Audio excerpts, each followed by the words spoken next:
Make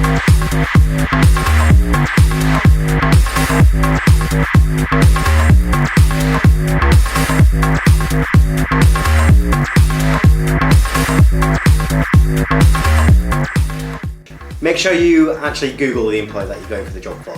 Do your research, check over the social media presence, check over information about that company, find out some information about them, because I guarantee you will get asked at some point, what do you know about the company? If you haven't undertaken your research, you're going to look foolish if you haven't actually checked over their website, checked over literature like their business plan, looked over maybe products or services that they sell, so you can actually give your true idea of that business. You've taken the time to apply and show up for the interview on time. Now show the employer that you actually want to be there and want the apprenticeship. In a survey of 2,000 employers, 33% knew within 30 to 90 seconds if they would offer them the apprenticeship. When the employer comes to meet you, say hello and comment on how easy it is to find and how nice the building looks. Show you are interested and enthusiastic about working for them. What's most impressive is when a candidate expands on an answer, showing that they understand what is being asked of them and by giving examples of when they've used skills before. This is, of course, unless the interviewer requires a yes or no answer. A common issue is when the candidate rambles on forever, like they're fishing for an answer or trying to squeeze everything in about themselves and what they did in their last job, whether or not it's relevant to the question. Make sure you listen to the question and answer it thoughtfully and concisely. And if you need clarification about the question, definitely ask. Don't try and squeeze every great thing in about yourself when you're asked a specific question. If you're nervous, you shouldn't sit looking at the floor. Body language says a lot about you, so try not to play with your hair or touch your face. 67% of interviewees don't make eye contact and 38% don't even smile. So sit up straight, don't cross your arms, acknowledge by nodding your head and talking back to them.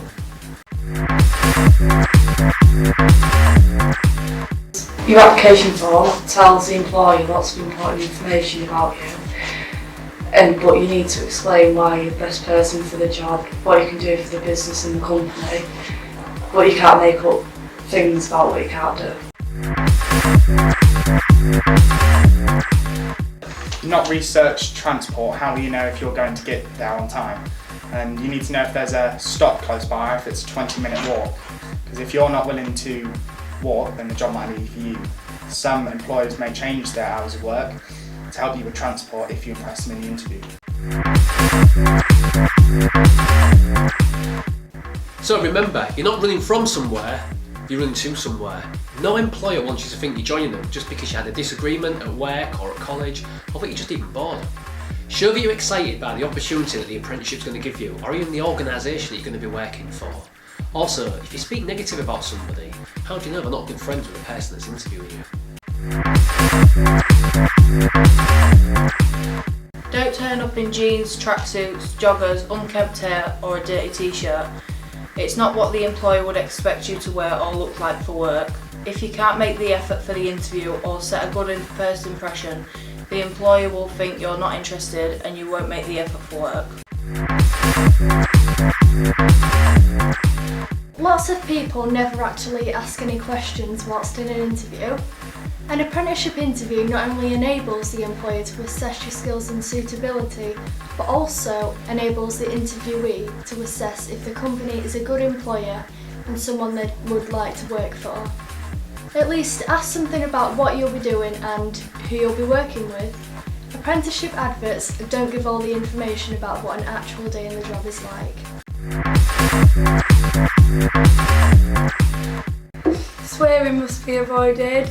You don't make jokes and don't be over friendly with the interviewer because they are not interviewing potential friends, and especially don't call the interviewer mate.